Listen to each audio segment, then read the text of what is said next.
बातमी आहे लातूरमधून वयोवृद्ध कलावंतांसाठी 2 एकर जागा देणार असल्याचं उदय सामंत यांनी घोषणा केली आहे। अंबरनाथ MIDC मधील 2 एकर जागा देणार असल्याचं त्यांनी सांगितलेलं आहे। तर वयोवृद्ध कलावंतांसाठी आरोग्यासह निवासाची सोय करणार असल्याचंही उद्योगमंत्री उदय सामंत यांनी माहिती दिलेली आहे।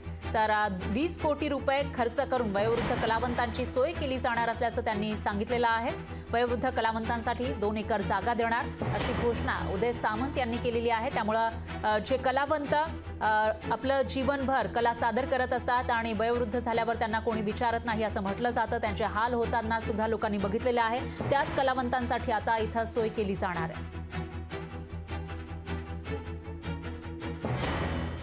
मराठवाडा असेल, कोकण असेल, विदर्भ असेल, हे नवीन कलाकार जे मुंबईमध्ये येतात त्यांच्यासाठी आम्ही राहण्याची देखील व्यवस्था नाट्य परिषदेच्या मार्फत भविष्यामध्ये आम्ही करणार आहोत।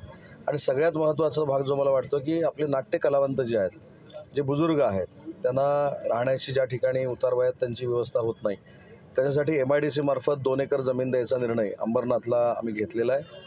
आणि जवळजवळ 20 कोटी रुपये खर्च करून त्या ठिकाणी अतिशय चांगल्या पद्धतीचं वातावरण असलेलं, म्हणजे त्याला वृद्धाश्रम असं म्हणणार नाही, परंतु त्यांची व्यवस्था त्या ठिकाणी आरोग्यापासून सगळी होईल अशा पद्धतीची व्यवस्था आम्ही करणार आहोत आणि शासन आम्हाला त्याच्यामध्ये मदत करणार। किती कलावंत राहू शकतील त्याच्यामध्ये? सुरुवातीला 100 कलावंतांची आणि बॅकस्टेज आर्टिस्टची आपण व्यवस्था त्या ठिकाणी करतो।